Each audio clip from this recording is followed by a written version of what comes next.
Okay, let's start. So welcome everybody to the second part of our course. So yes, Jen. Sorry, I had Ryan had a question last time that I said I will look for an answer, and I think I have it. You asked why would one use a Gregorian design rather than a Cassidy, and the answer is that you don't want to put all the heat load on the secondary, so that you put the field stop, which is also a heat stop, before the secondary. Got it. Okay, cool. Sorry. No worries.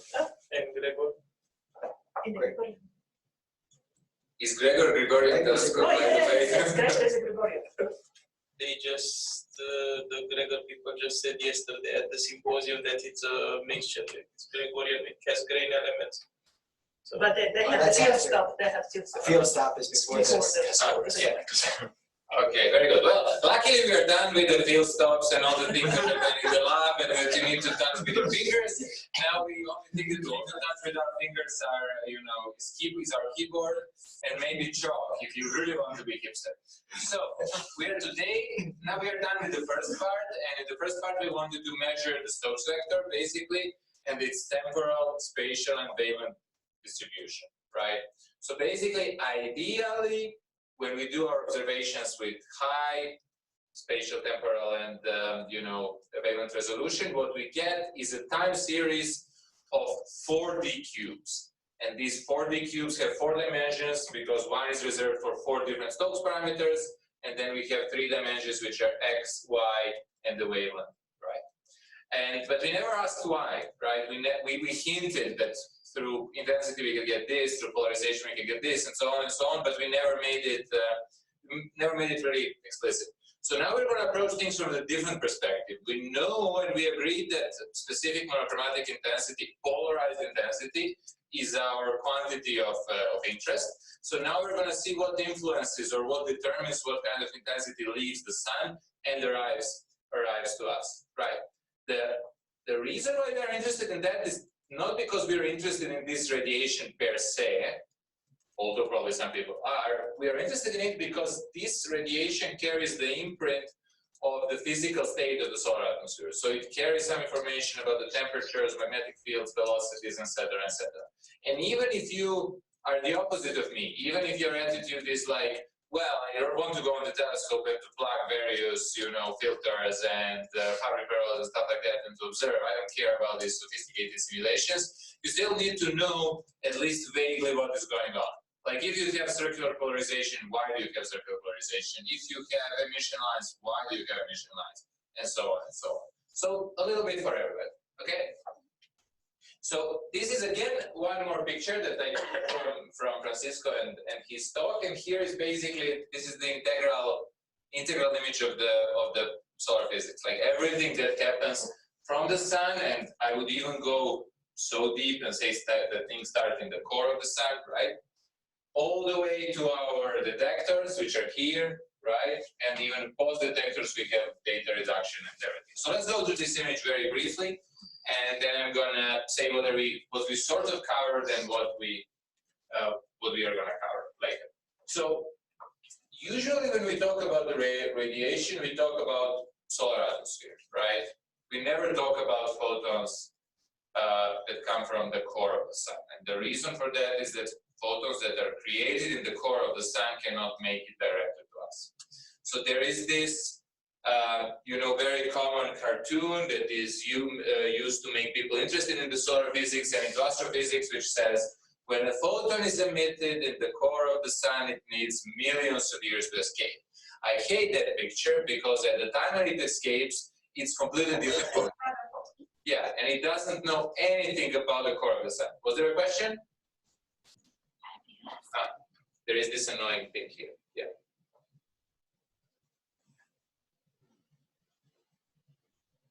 Was there a question? Okay, if you have a question, we can speak up. No worries. Yeah. No, sorry, we just joined. We're a little late. Sorry about that. No worries, no worries. Okay, all good, all good. Yeah. So the only thing that arrives directly to us from the core of the sun are neutrinos, because neutrinos travel through everything, and then we detect some neutrinos, and in principle we can infer something about core of the sun from the neutrinos. The photons that we get, they arrive from this layer here, which is nicely depicted with this wonderful cloud here, right? And this radiation picks up some information about this cloud, like, for example, line of sight velocity, magnetic field orientation, magnitude, and so on, and then it travels through this completely empty space here, which is not completely empty, but for us is completely empty. Then it enters the Earth's atmosphere, it suffers some seeing effects, enters the telescope and the telescope AO, goes through the modulator, goes through your Bayesian discriminator, which is Fabry-Perot or the spectrograph, enters the camera and is recorded, right? Then we go back, we do the basic data reduction, which means we demodulate, we calibrate, and so on, subtract darks, divide with flats, etc., etc. We try to do some image restoration, and then we have these cubes that we talked about. And then from these cubes, we try to find something which is actually here, right? We try to infer these quantities which describe the physical state of the solar atmosphere, okay? So in a way, in the first part of the course, we dealt relatively briefly with this red circle here on the right?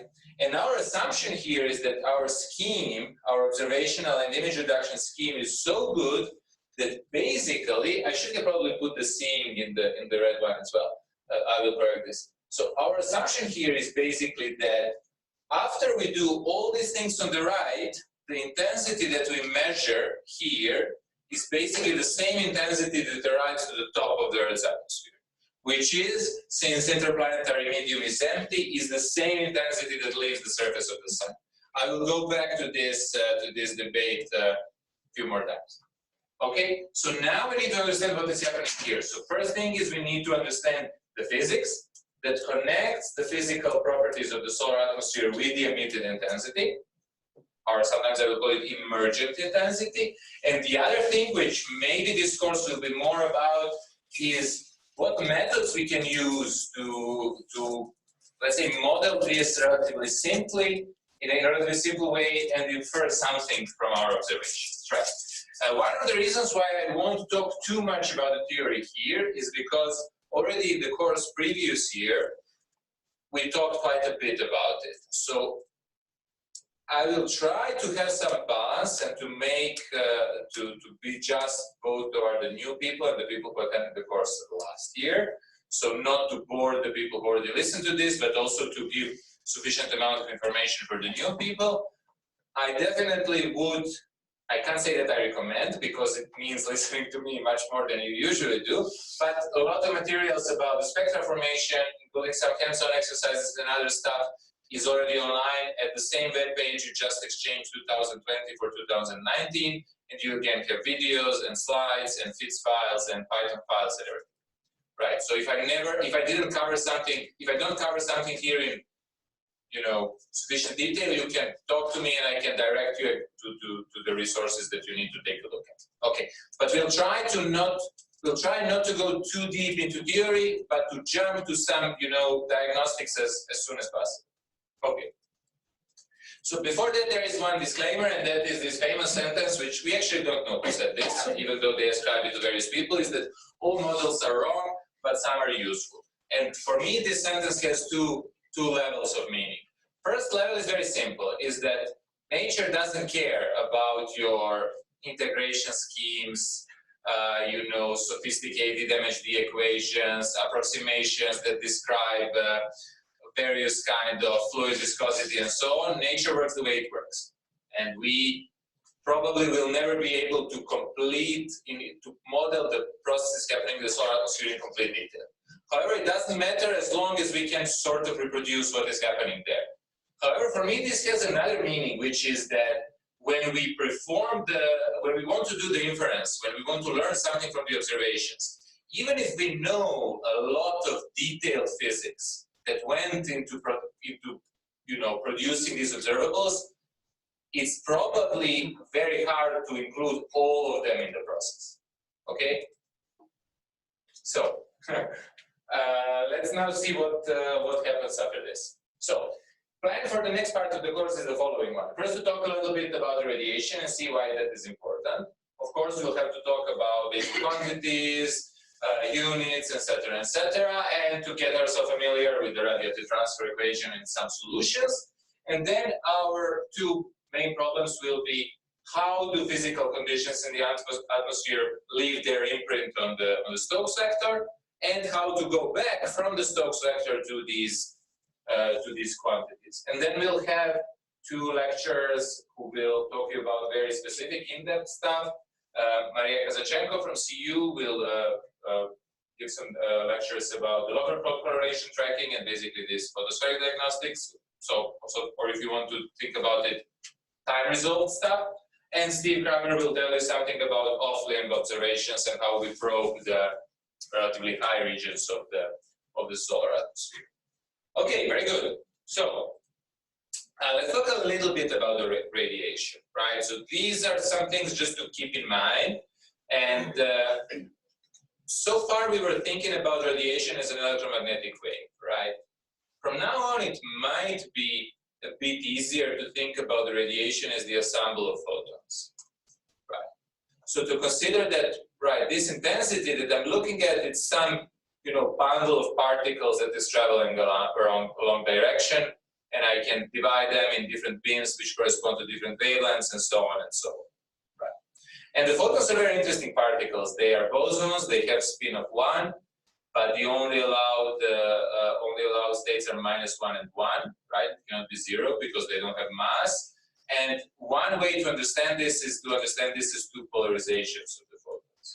And depending on the coordinate system, you could say that these are left and right-handed circular polarization or two orthogonal linear polarizations.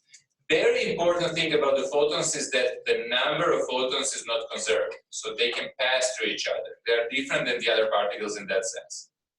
So if I have 2 protons and 2 electrons, the only thing that can happen to them is that I somehow merge them into neutrons, right? But even that is going to obey some conservation laws.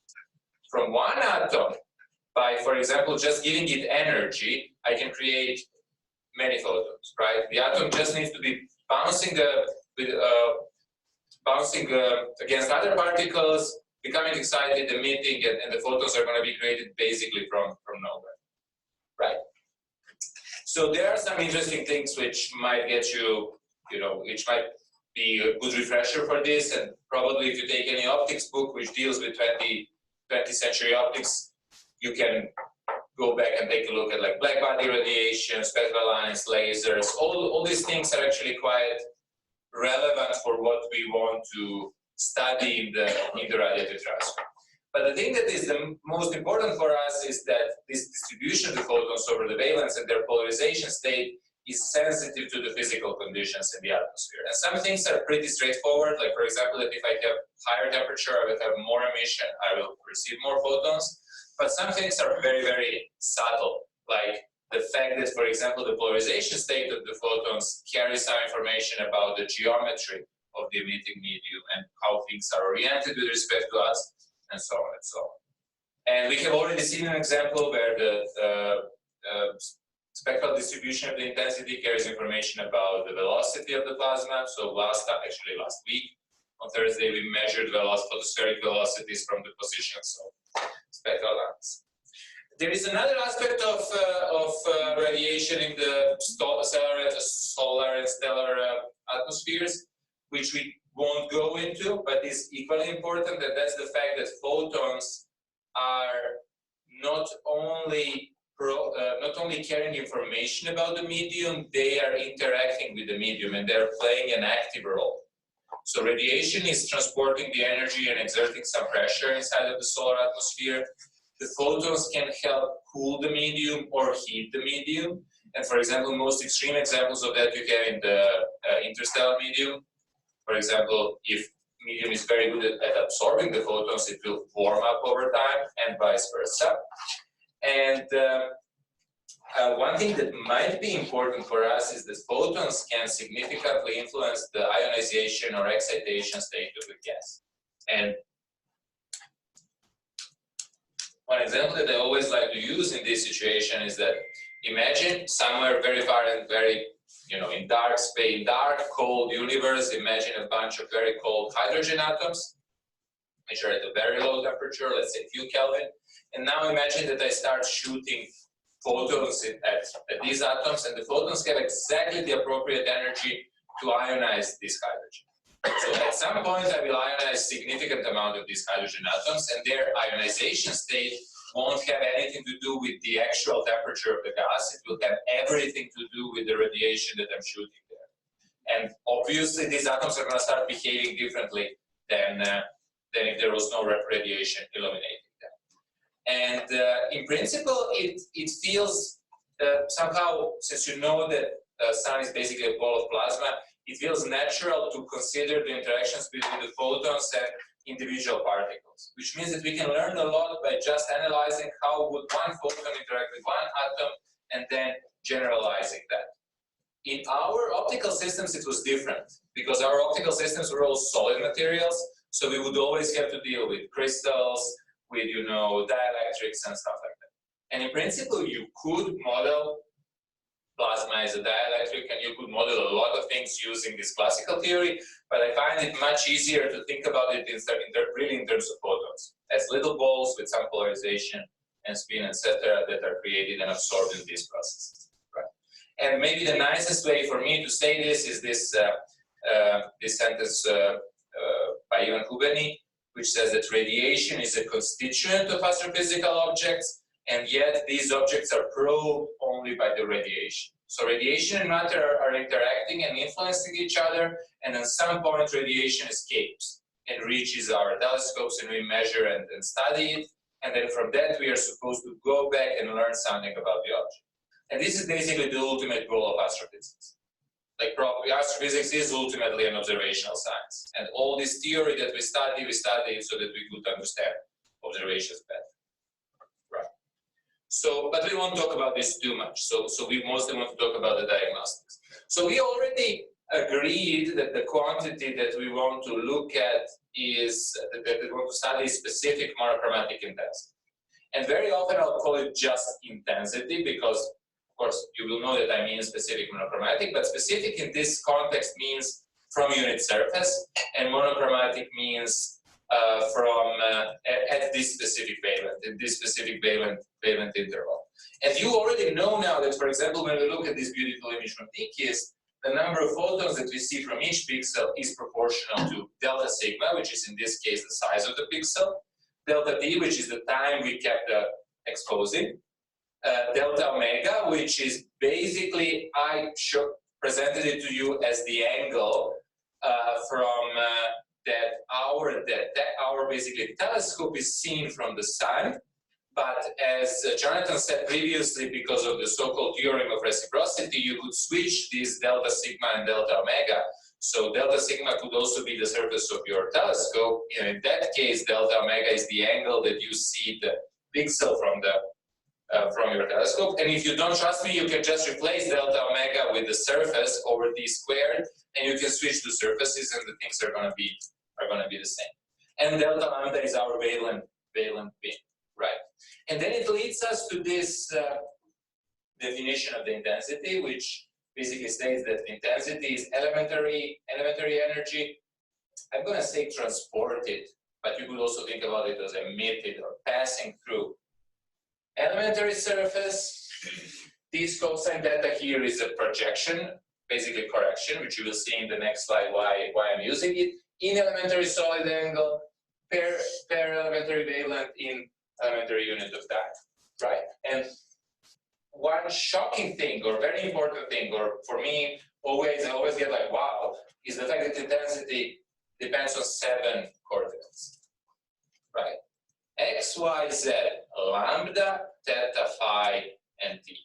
And we are not really used to that.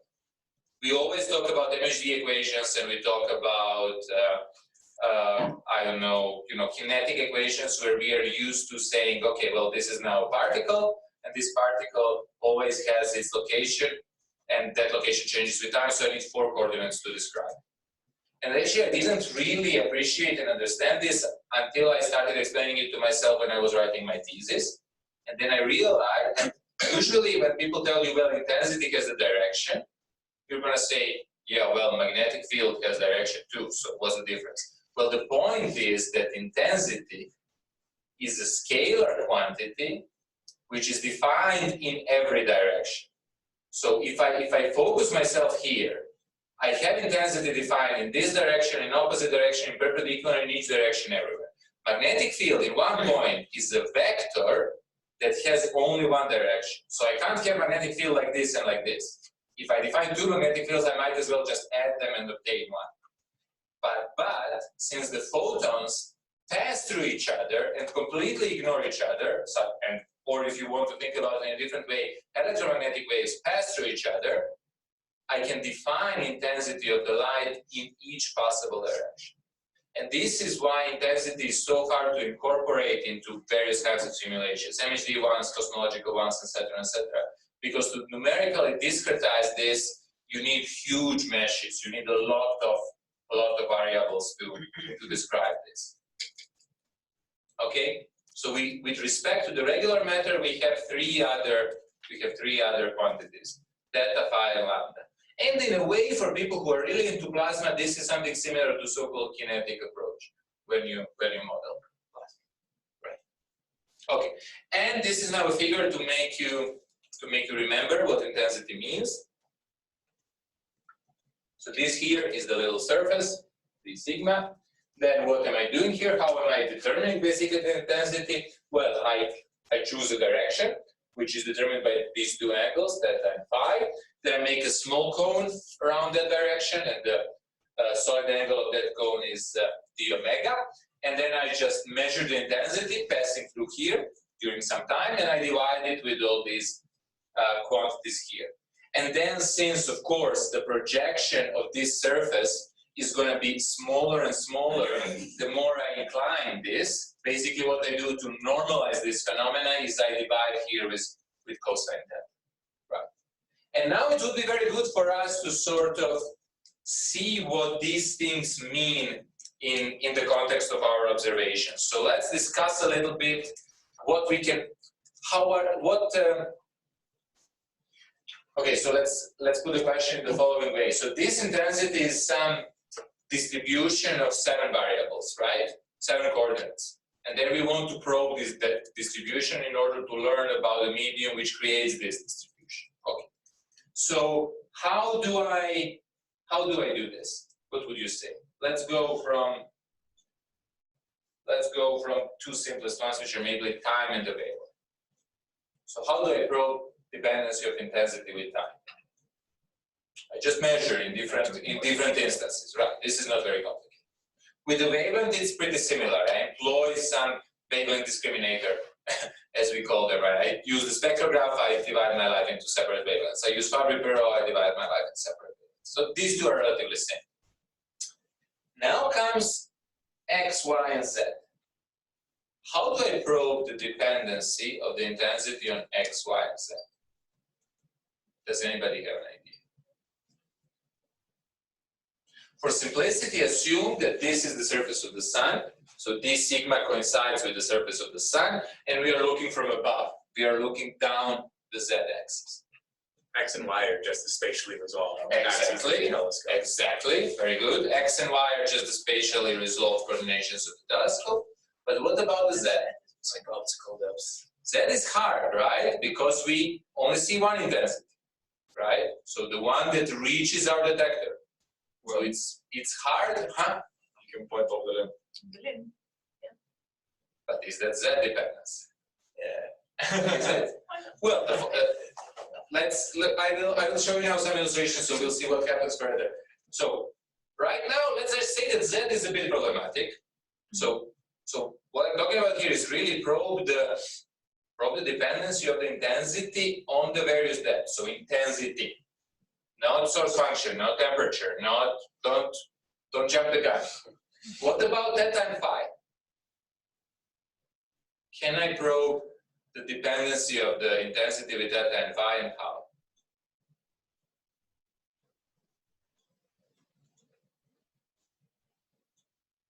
Well, I can't really, right? Because these things are sort of specified by the orientation of the pixel that I'm looking at with respect to me. right? If I'm looking at the sun and I'm looking at one pixel, I see the intensity coming out at appropriate angle, right? And now you're gonna say you can look at limb. Sure, but then it's a different pixel. But you can move it stereo. So the only way to really probe that would be to have a proper stereoscopic mission and to look at the same location in the same time from two different directions, and then we can truly probe this dependency, right? Then we can really see how the things look from two different angles. But basically with DKIST, with ground-based telescope, we either have to assume that things don't change with time and let the sun rotate and then look at this thing from different directions, or we just say, okay, we are looking at this predetermined direction. That's it. However, when we advance with the course a little bit, you will see that for some very complicated spectral lines, you need to model this dependency even though you can only observe one direction here, right? Yeah. So in a way, theta and lambda, time and lambda we choose, right? We choose the valence sampling and temporal sampling. In a way, as long as our telescope allows, we can also choose X and Y. But theta and phi are sort of given to us, and Z, we're going to discuss basically all this next 1 month will be about Z, right? So for the simplicity, we were looking at the sun above, and this just summarizes what I wanted to say. It's a bit tricky to teach when you don't see the next slide, but it's all good. Yeah, so now I want us to discuss this a little bit further.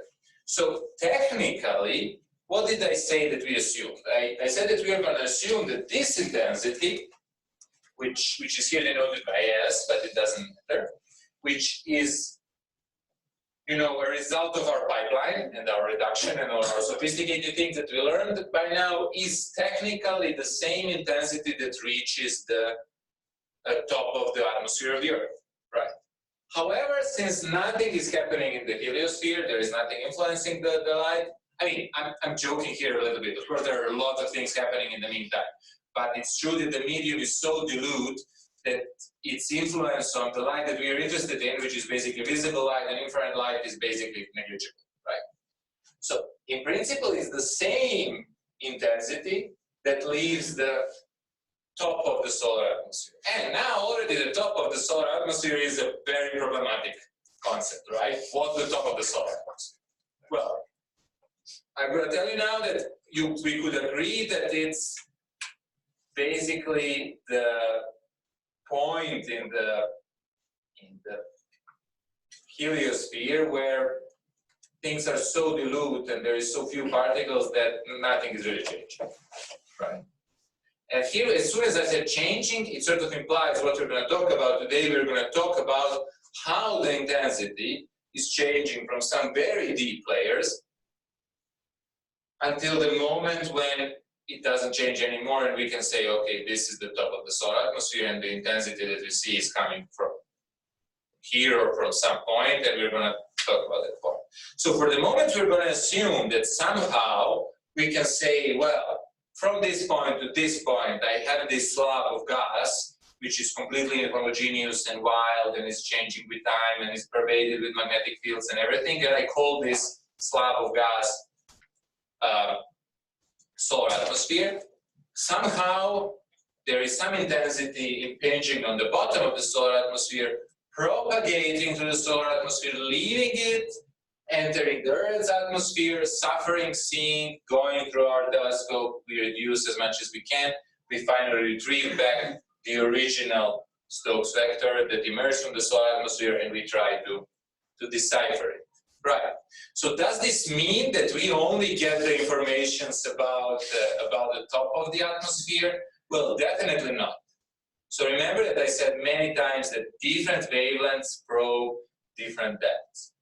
And in that concept, in that context, the height is very special because I can change to the wavelengths. I can make various kinds of observations which correspond to different spectral lines or different continua that will allow me to probe different regions of the solar atmosphere. And simply from the fact that these different regions of the solar atmosphere look differently, we have coined these terms photosphere, temperature minimum, chromosphere, corona, and so on and so on.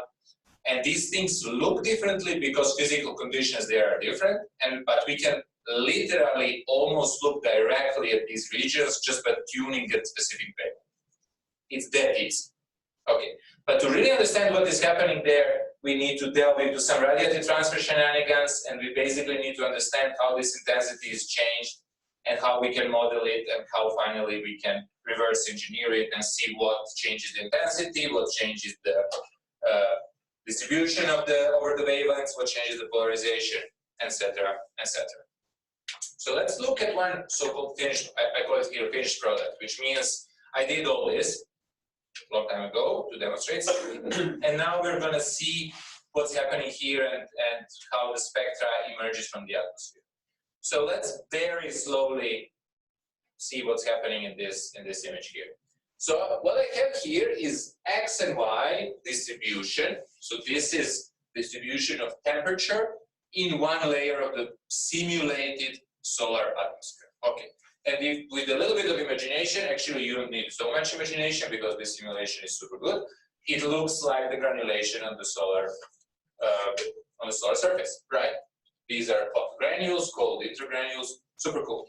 On the right-hand side, you have the same region, except now I'm not plotting the temperature, I'm plotting you the line of sight velocity.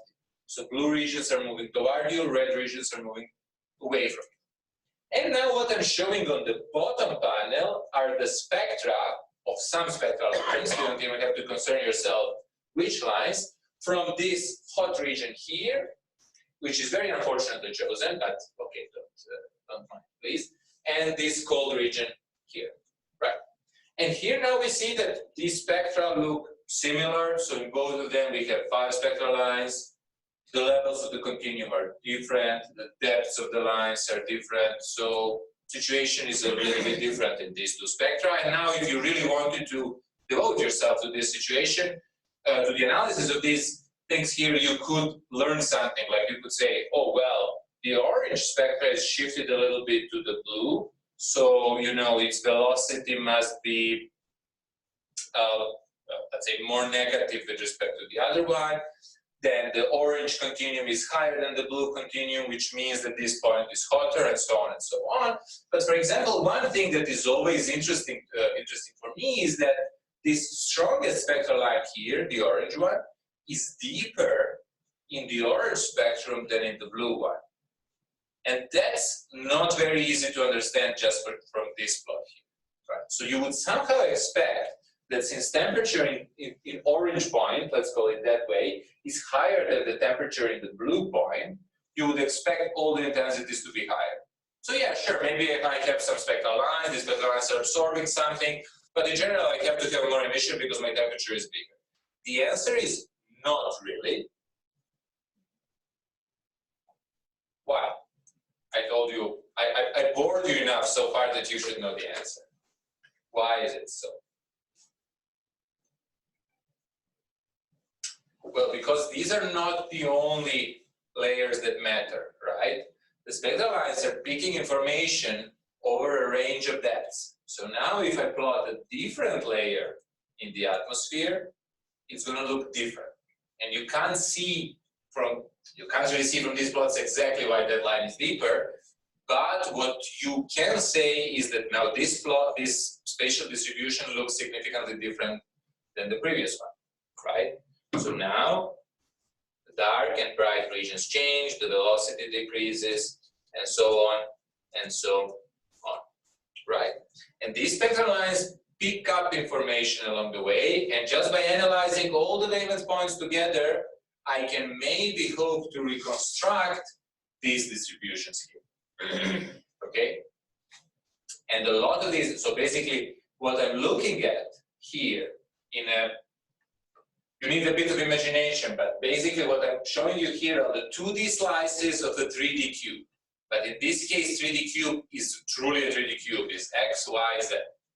Or for those of you who are really keen to jump the gun, X, Y, tau, right? Because we can't ever know things on the true. No. I don't agree with that. That's X, Y, Z. You're X, talking Y, Z. about temperature in height. Okay, sure. The tau then is Comes later. It's different for each wavelength. Comes later. Yeah. Okay. It's okay. not one scale. Exactly. We'll go back on that later. So we have some 3D cube, which is XYZ, which describes how the temperature is distributed in space, and that cube maps through the line formation and spectral formation processes onto our XY lambda cube, right? Which describes how the intensity is distributed in space and in wavelength. Polarized intensity, strictly speaking. And this is true not only for temperature, but obviously for velocity, and for the magnetic field, and for density, and for. Then what we do is we observe these 3D cubes, XY lambda, and we try to infer the properties of these 3D cubes, XYZ. And that's a very hard process, and we know first to know this direction, so from the physical quantities to the spectra, in order to try to do the opposite direction. And in order to understand that, you're going to go through a series of these poorly handwritten sketches by me, which still try to explain what is happening there. So let's imagine that we have some. So this is obviously not to scale because the atmosphere here is huge with respect to the sun. But let's say that you have solar interior, and by solar interior, I'm gonna mean that this is basically the area of the sun that we are never ever gonna see directly. So photons that are emitted here, this thick black line, will never unimpeded leave the solar atmosphere and reach us, right? Something is going to happen to them in the meantime. They're going to be absorbed, scattered. Something is going to change there, right? Then you have this atmosphere, which I drew in a very boring way. It's just white, nothing is happening there. But in principle, there are magnetic fields, velocities, higher temperatures, lower temperatures, waves, shocks. All these wild things are happening here. And intensities, photons are traveling through all these things. They are, being absorbed, scattered, re-emitted, and so on and so on. And at some point, I have the intensity which leaves here. And I'm on purpose denoting it like this. So I'm looking at X and Y distribution. I only can probe the intensity at the surface of the atmosphere. Right. The true way to probe Z dependence of the intensity would be to send a spaceship in the atmosphere that's going to measure what's happening, right? We can't do that. So, yeah, forget about it. So we only look at one intensity, the one that leaves the top of the solar atmosphere, at different wavelengths, at different times, and since we agreed that we are looking perpendicularly, we are looking at angle theta equals 0, which coincides with z-axis, and in that case, azimuth loses its meaning, right? There is no, all azimuths are equivalent in that case. So this is just to simplify the solution. Or if theta was different than 0, azimuth wouldn't matter. What's the problem? No. Z equally Z max. I'm not sure I understand what you mean. I mean that The maximum, are you saying that all your intensity at that particular wavelength comes from one No. particular layer? no, I'm saying that technically intensity. If we look at the intensity of some sort of pencil, right, and or some sort of a beam, that beam enters the atmosphere at the bottom of the atmosphere and changes, and strictly speaking, it changes until it reaches our detector, right? But we said, okay, let's forget about the detector, let's forget about the Earth's atmosphere. So this beam of radiation changes until the top of the Earth's atmosphere. And then I said, well, okay, let's also forget this heliosphere. So basically, this this beam of radiation is going to change from the bottom to the top of the atmosphere. And then it leaves, then these photons leave the top of the atmosphere and travel to our instruments and we measure them. The top of the atmosphere is very different for everywhere. It is. Yeah, I agree. But to keep things simpler, we can say, okay, let's agree among ourselves that there is a point which we call the top of the atmosphere, which is general. The Yeah. radiation doesn't change anymore. And any radiation doesn't change anymore. And then, of course, we are going to see that different depths, Not any, the specific one. the specific one, yeah. Yeah. The specific intensity, yeah. My point is that if we agree now that there is this slab which is affordable, sure, different parts of the slab are going to be important for different wavelengths. But we can, if we are truly generous and tolerable, we can say, okay, there is this huge, maybe 5 megameters high, maybe 10 megameters high, maybe 100 megameters high slab of gas, and everything that happens to all the radiation happens in there. And this is what I'm going to call the solar atmosphere. Then we're going to see, of course, that to model various wavelengths, I can restrict myself to much more narrow subregions of that big region. So I'm not going to focus on this one cube here, and we're going to see what happens there. So as I said, intensity enters the bottom, it leaves somewhere at the surface, and we are concerned what happens with in the meantime.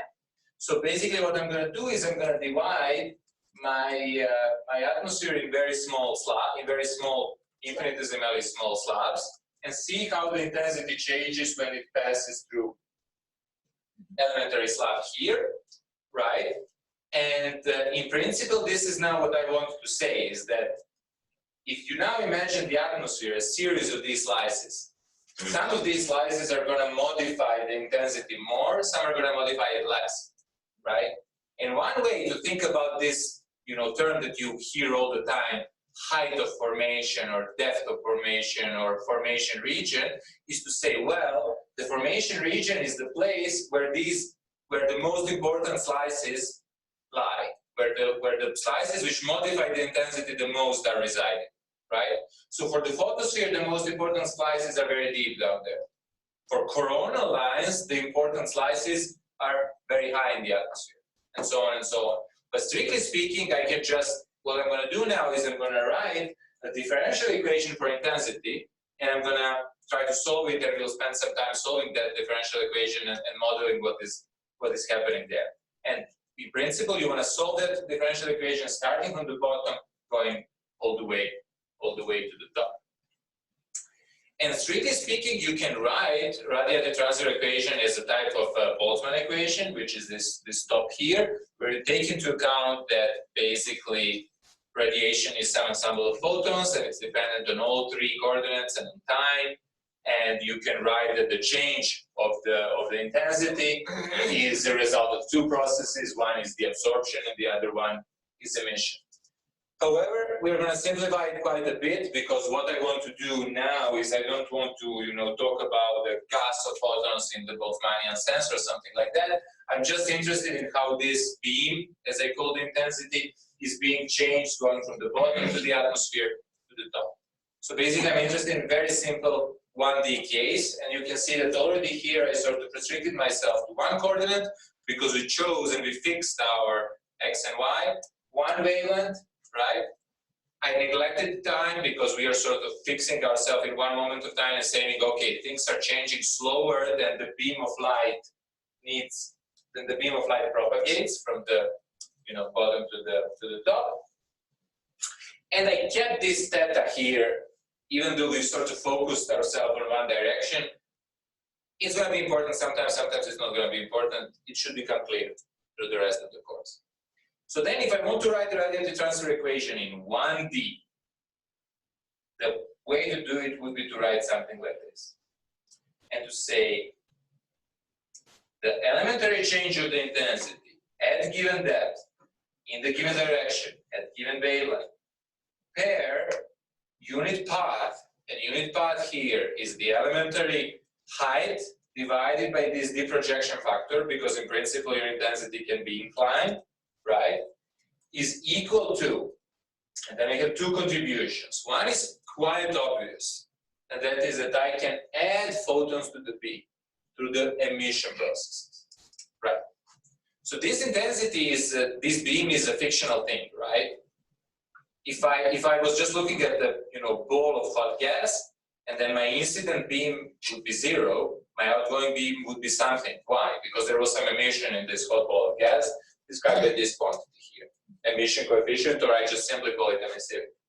However, there are also competing processes which are called absorption processes, and when I say absorption, I mean both relay absorption, which means disappearance of the photons, as well as the scattering processes, which are very hard to handle, but we will do it eventually. And these all contribute to another quantity which is called opacity. And there are 2 very important things that I want you to remember here.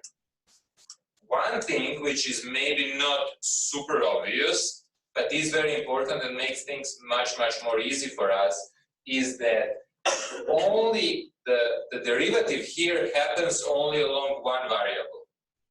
Okay, so even though intensity changes with angle and with the wavelength, when I write the radiative transfer equation, the intensity only changes with z, which means that I can fix the direction and I can fix the wavelength and look what happens in that case, and then just calculate stuff a few different wavelengths, a few different directions if I want to model my intensity. Does that make sense? So in the case that we are, for example, interested in the spectral lines that are formed at the disk center, we would keep theta equals to 0, and we would change wavelengths to correspond to different parts of our spectral line. We would calculate intensity, we would obtain the synthetic spectral line. Right. If we are interested in the effect which is called limb darkening, which basically describes you how the intensity changes with the heliocentric angle, you would keep your lambda the constant, you would change the angle, and you would obtain how the emergent intensity changes with the angle. Right. Another thing which is maybe obvious to some of you, but when you start thinking about it, it gets a little bit mind-boggling. It's that emissivity stands on its own, right? But the opacity has this factor, so opacity is multiplying the intensity. Why? Why don't I just have di over dz is equal minus something plus something? Why do I have intensity here on the right-hand side? Right. Depends on the incidence intensity. Yeah, of course. It depends on the incident intensity. So the point is that I can always add emission to my beam. It sort of doesn't depend on anything. If I have nothing incoming, I can always add to it, as much things as I want, in principle. But if I have nothing incoming, I can't absorb photons that are not there, right?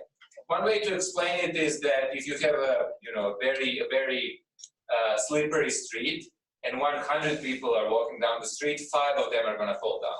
But if you have 1,000 people walking down the street, then 50 of them are going to fall down. So the amount of absorbed people is proportional to the number of people. In the same way here, this chi times I is the total absorbed radiation, right? Per unit length, because we need to have consistent dimensions, has to be proportional to the incoming intensity, right? Yeah. And this is the very ordinary and simple differential equation, which is so-called boundary value problem, which means I just need to specify, if I know opacity and emissivity, I just need to specify the intensity at the boundary, and I can just integrate this and solve this. It's not very hard. Yeah. However, for simplicity, and not only for simplicity, also because we like to change the variables and to introduce new ones, we usually divide. And here I'm going to assume that cosine theta is 1. So we are looking at the radiation coming straight out of the slot. I'm going to divide it both sides with minus opacity. And I'm going to get 2 new variables. And these 2 new variables are the optical depth, which is basically, so d tau lambda is minus dz chi. And whenever I put lambda in the index, it's a brief way, which is also used in many books and textbooks, is a brief way to denote dependence. So tau lambda is the same as tau of lambda. It's just that it's a little bit more fancy schmancy. Okay, and the same stands for intensity, blah, blah, blah. And then there's this new quantity, which is called source function, which is the ratio of emissivity and opacity. And now the things become a little bit more nice. One reason is that the optical depth becomes a dimensionless unit. Okay, why does it become dimensionless unit? Well, if you take a look at this equation here, units of opacity have to be 1 over meter, right? In order to have same units for di over dz and chi times I. Okay, when I multiply 1 over meter with the units of length with meter, I'm going to get something that is dimensionless. And in a way, this optical depth tells you how opaque your medium is. Okay, and in a way, it makes sense because amount of intensity that reaches us doesn't care whether there were few absorbing, particles over huge distance or a lot of absorbing particles at a small distance. The only thing that is matter is how much absorption happened in between. Right. So this one is not very hard to imagine. Okay. I think that's a very nice. I like that picture in my mind. That you see, I encounter a certain amount of atoms that are willing to take that photon. Yeah. It doesn't matter if Exactly. it's very dense like here or. Exactly. Yeah. And later you will see that this is proportional to the probability, that this determines the probability that the photon will escape some location. And then we got the source function, which is much more tricky. So I used to think about the source function as some sort of normalized emissivity, because it's emissivity divided by opacity. It is true in a way, because it removes a lot of dependencies from the problem. We will see later that in many approximations, source function can be approximated by the Planck function. But the truly good way to explain it is that the source function is basically emitted intensity per unit optical depth. So in the same way that emissivity, and you're going to see now that emissivity, now forget this part here, what's the meaning of the emissivity? Well, emissivity is how much intensity I add to the beam per unit physical length. Now my source function is going to be how much intensity am I adding to the beam per unit optical length. And I made, very weirdly, I made the same error that I made last year. These two should be switched if this is divided by minus chi. So I will change that in the slides, and I will put it up online. Well, the division by minus chi is very counterintuitive. The reason for that is that we want to change the direction of our independent variable. So before, our independent variable was z, and it was measured from the bottom to the top. But now when we multiply it with minus something, we are now measuring from the top to the bottom. And it's usually when you ask me, hey, can you give me the atmosphere for such and such model? And I send you this atmosphere, usually this atmosphere is going to start from the top. So the first point of the atmospheric model is going to be the top, and then going to the bottom. But then it goes back to the definition of the optical depth. It goes back to the right? definition. I mean, when you have a little number of absorbers, that's a small value of your scale. Yeah. When you have a lot, that's Yeah, so when your optical depth is small, it means you're passing through few absorbers, which means you're somewhere near the surface.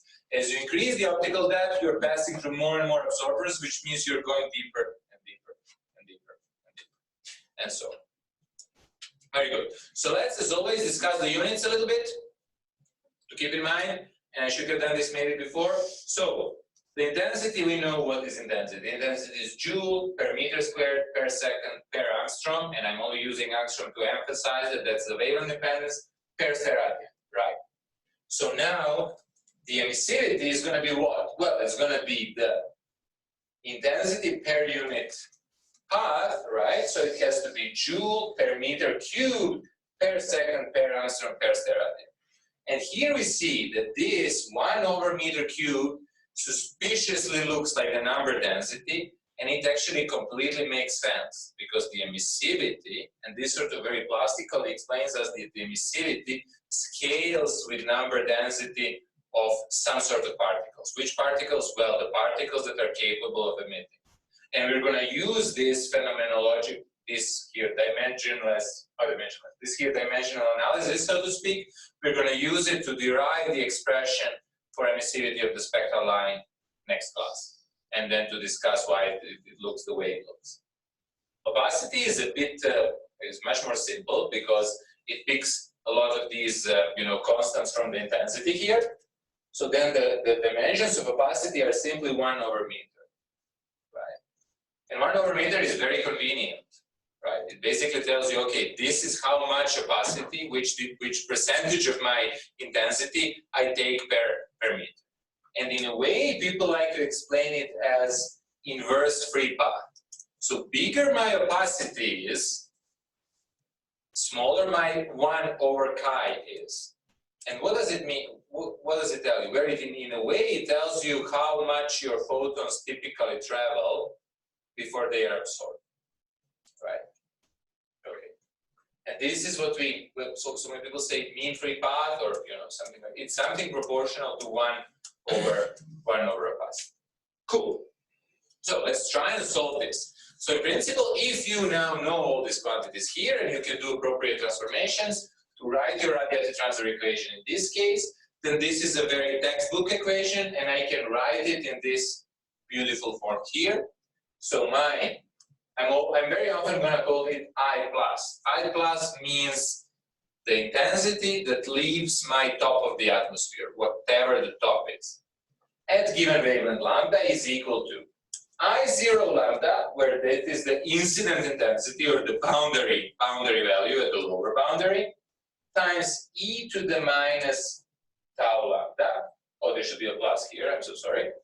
So imagine a plus between these two. It's definitely not a multiplication. E to the minus tau lambda, where tau lambda is the total optical depth from the top to the bottom of my atmosphere. And for the most cases for us, it's going to be infinity. So in principle, you can forget this first part.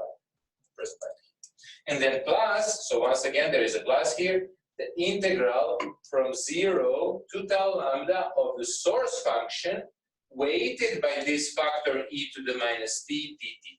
And t is just a dummy variable that takes values from 0 to tau lambda. Okay. What is a dummy variable? Do you call it dummy variable? How do you No, call I it? mean, to me it sounds funny, but I don't know the English-speaking world. It's just he's integrating over optical depth, and Yeah. it's just there to so that he's not using the same variable as one of the boundaries of the integral and the integral. Is that what you And that's know? that's what I've always So that's heard why it be dummy. called. Yeah, dummy. It's like you use it here and there. It's like a stuff. like a Dummy integration. Yeah. That's what he's calling it. Okay. So in a way, to say this in words, the emergent intensity is what? Is some weighted sum, or it has the weighted contributions from the incident intensity and the source function at various depths, or if you want heights in your atmosphere.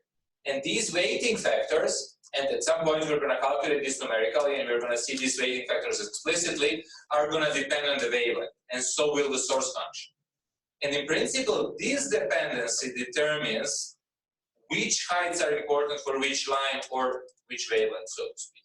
And now, especially people who are here for quite some time, but also the other people who are hopefully attending talks and so on, you hear a lot of these things like H alpha is the chromospheric line which is formed in the chromosphere.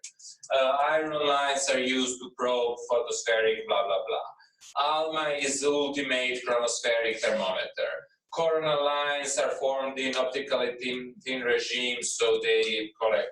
So these are all some things that you hear a lot of times, but you maybe don't really understand what they mean. So we will try to unpack them in general, what they mean, but also maybe even to address some specific examples and see why, for example, H alpha is formed in the solar chromosphere and what kind of information it carries, and so on and so on. And the only way to do this is to solve the radiative transfer equation and to study the properties of the equation and what goes in the equation. And there are two very simple solutions to the radiative transfer equation for two extreme cases. One extreme case is when there is no emission. So your medium is only absorbing. And that's a good model, for example, for completely cold gas. So we will see at some point that emission of a gas scales dramatically with the temperature. So if I were to put, let's say, somewhere mysteriously in the universe, a slab of a very cold gas, of, let's say, room temperature, and shine optical wavelengths through that, probably most of the gas at given transitions would be absorbed. And in that case, we would have this very simple law, which basically states that the emergent intensity is equal to the incident intensity times some attenuation factor. So there is no this plus integral, blah, blah, blah. Okay. And in some cases, you can model and imagine the spectral lines are formed in this way. I usually like to say that they are not. So we usually, when we talk about spectral lines and the reason why they exist, people say, well, it's easy, some elements absorb something and that's it, you get spectral line. That's not true. Elements absorb and they also emit. And in principle, if sun and the stars were true black bodies, despite the existence of absorption and emission in the spectral lines, the spectral lines would not be visible in the spectra because these processes would balance themselves out completely. Okay.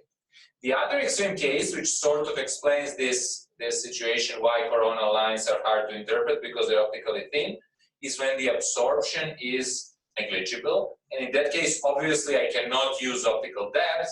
So the only thing that I can do is I can take this equation here, forget this part, and just integrate the emissivity to get intensity. And then it will be something like this other Fourier sketch here. So this is the solar atmosphere. I'm slicing it in such way that I'm not passing through this solid part of the sun. So I'm looking very close to the limb, okay? And the radiation, and for some reason I have reason to believe that there is no absorption whatsoever. The radiation is coming along this direction here, and I'm integrating basically my emissivity from this point to this point, but for us it's from 0 to infinity, right? Because the only region to matter is here, so I might as well integrate to infinity because there is nothing there. And then what's going to happen is that my intensity is going to pick up information from all these different points here, which all have different velocities, temperatures, and the magnetic fields, and all these contributions are going to jam and somehow convolve, if you want, into one. Not really convolve, but somehow are going to mix. And then to decipher it is a big problem, and it's hard, and you can tell us at some point how to do that. But you're also looking from the side, so you have more information on the structure. So Yeah, in that kind case, of balances itself out. exactly. Yeah. So you're sort of you have the stereoscopic. Yeah. In a way, yeah. Okay. Let's move on now, however, to a little bit more complicated case. And the easiest, more complicated case is to assume that the source function is constant. So let's say I have this slab, and this slab has constant source function, it has some optical depth, and in that case, so here I have added plus, just so you know that I was not tricking you. And now we are interested to see what comes out. So now we had this as the, and now here I'm omitting just for simplicity wavelength dependence because I'm focusing only on one wavelength. We are soon going to abandon that and go to multiple wavelengths again. Don't you worry. I'm only focusing at one wavelength, and I have that my emergent intensity is this, right? And now if the source function is constant, I can put it outside, right? And when I solve the integral from 0 to tau e to the minus t dt, this is the solution, 1 minus e to the minus tau. And then here what I'm plotting for you is for given values of I0 and S, which are 1 and 1/2 respectively, I'm plotting you how the emergent intensity changes for various values. This is actually log tau, I'm sorry. So this is tau in log scale. So going from 0.01 to 100, so from -2 to 2 in log scale, right? And then you can see that for very low values of tau, what I have is that my emergent intensity is basically identical to 1. It's the same as the incident one. So because this slab is then very, as we would call it, optically thin, it can't appreciably change the intensity. Of course, if we can really look at it in the detail, we would see a little absorption, but we couldn't really, yeah, it would be very small. However, as I'm increasing this optical depth, my intensity goes and eventually saturates at the value which is equal to 0.5, basically saturates at the value of the source function, which of course makes sense, because if this tau is very large, e to the minus tau is very small, it's basically 0. So this goes to 0, this goes to S, right? And then my intensity is equal to S. So this means that at this point, after a certain optical depth value, all I see is I see this value of the source function, which is constant, right?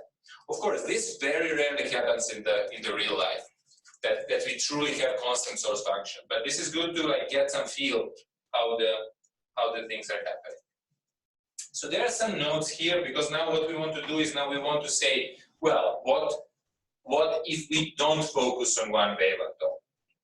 Well, I'm going to try and make this part of the course a little bit more simple in that context. Is we are only going to say there are two processes happening. One process are spectral lines absorption and emission that dramatically change with wavelength, and the other processes are everything else which doesn't change with wavelength at all. Which is of course not true, right? You know that sun has some small scale variations which are spectral lines, but also large scale variations which is some this Planckian shape.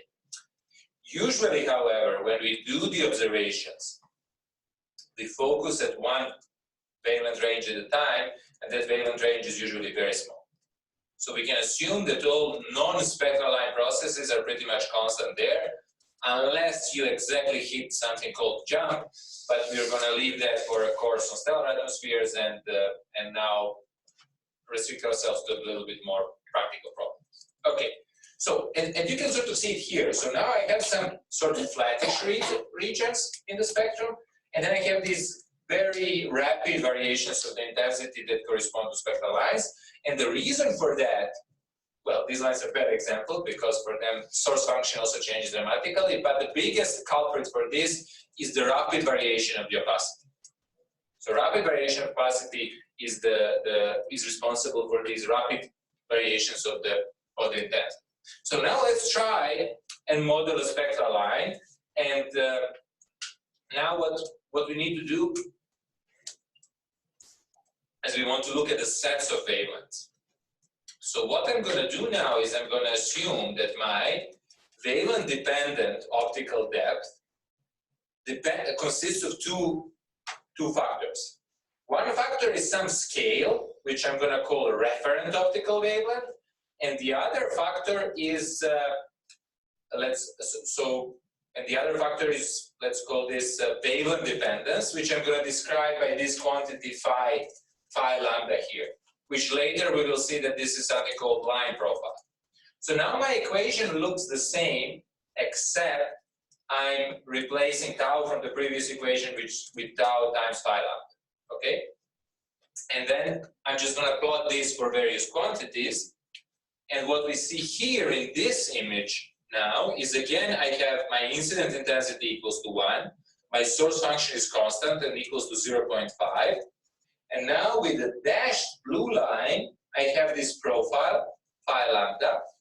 And in these different colors above, I'm plotting the outgoing intensity for different values of tau. So in a way, what I'm doing by changing this value of tau is I'm making my imaginary or my model spectral line stronger and stronger. And here there is something very remarkable happening. So at first we have this orange situation for tau equals 1. For tau equals 2, more or less the line is 2 times stronger in the ballpark. However, after I cross the value of roughly 4, my line core intensity doesn't change at all. It's stuck at 0.5. And the only thing that happens to my spectral line is that it's gradually becoming broader and broader, right? And that is something that you always need to keep in mind, is that the line core intensity is set by some value of the source function. Because at some point, this quantity here, tau times phi lambda, is going to become large enough, and no matter how much further I increase it, the value is basically going to saturate at the value of s. However, this is not true for the wings of the line, where the intensity is still changing with tau. But in the far continuum, where this profile function is very low, my intensity is basically always the same. So no matter how I change the strength of the spectral lines, very far from the spectral line, my intensity is gonna stay the same. I'm now jumping the gun a little bit and I'm going ahead, but we're gonna see later in much more detail how we can calculate actually these quantities and how the various spectral lines are formed and what is happening there. But one very counterintuitive thing is that the line never reaches 0, right? And this was basically the first model for the line formation that people had. I think Schwarzer and Schuster, well, even before that, because they already had scattering. So more than 100 years ago, people had some models like this where they said, okay, well, some intensity is coming from the sun at some radiation temperature, and then we have a slab which is not completely cold, which is not 0, which has some, some contribution, but lower than the incident intensity. So then I see the spectral lines which absorb a little bit, but they never truly reach zero. And we will see perhaps at the end of this chapter that the only lines that almost reach zero are non-LTE lines, because they have way of reaching these very low values of the source function. Okay, so basically LTE lines, the lines that depend only on the temperature, can basically never reach zero except in some very exotic cases. Okay. So another thing, and I think this is where we're going to stop, but this leads to a very important principle, is that what you could say is, you could say, well, okay, why don't I assume that my source function in my region of interest, or my solar atmosphere, overall, scales linearly with optical depth, right? And then I could write it as something like this. So it's some A plus tau lambda plus B. A times tau lambda plus B. Then I can solve this, and for simplicity, I'm going to assume that my atmosphere is thick enough that I can assume that it goes from 0 to infinity. And then, super nicely, this is going to be equal exactly to A plus B, which is the value of the source function at the point where tau lambda is equal to 1. And one way to understand this is that the emergent intensity from a solar atmosphere is equal to the source function at the depth in the atmosphere, at the optical depth unity in the atmosphere at that wavelength, right? So if I'm looking at a certain wavelength and I'm interested into estimating what's intensity at that wavelength, I somehow have to recalculate the optical depth, find where optical depth at that wavelength is equal to 1, calculate the source function here and say, okay, my intensity is roughly something like that. And this is not immediately clear why. We're going to reach this example in many ways, this conclusion in many ways, but this is maybe the easiest, and we'll go back to this. This is something called Milne-Eddington approximation, or Milne-Eddington atmosphere. But one way to understand this is just simply to say, okay, whenever we are looking at the astrophysical object that is optically thick, what we see, the intensity that we see, is equal to the source function at optical depth equals 1. And that's the reason why when you read all these solar physics papers and so on, about the simulations and very sophisticated spectral line modeling, people always plot these maps of optical depth equals 1. And there are always this famous thing where they show you the vertical slice of a bifrost simulation, and they say, okay, this is the curve of optical depth is equal 1 for the continuum, optical depth equals 1 for the calcium line, optical depth equals 1 from kryptonite line, and so on, right? But these different, like kryptonite line, calcium line, magnesium line, are basically correspond to different wavelengths. And since everything depends on the wavelength, optical depth equals 1 is going to be at different physical positions at different wavelengths, and is going to correspond in a different source function.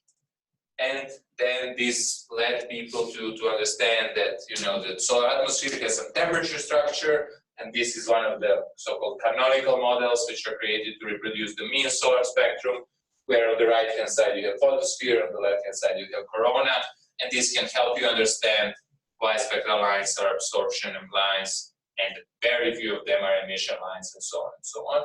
But we'll talk about that in more detail next time and in the next weeks. Okay, I see I destroyed you with questions, comments, concerns, corrections. Or maybe you remember everything from the last year. That's also possible. That I imprinted that in your young, talented brains. Okay, very good.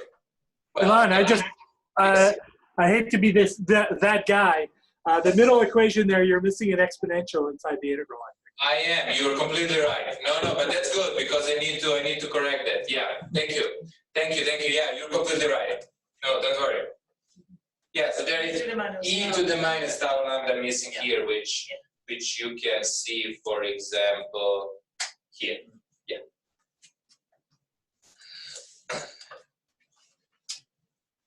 Okay, then, on Tuesday, we're gonna see how to calculate these absorption emission coefficients, prospective lines, and we will actually calculate them for some examples. So we're gonna take a model of the atmosphere, and I'm gonna pre-calculate some number densities for us and some other quantities that we're gonna substitute in and see what we get.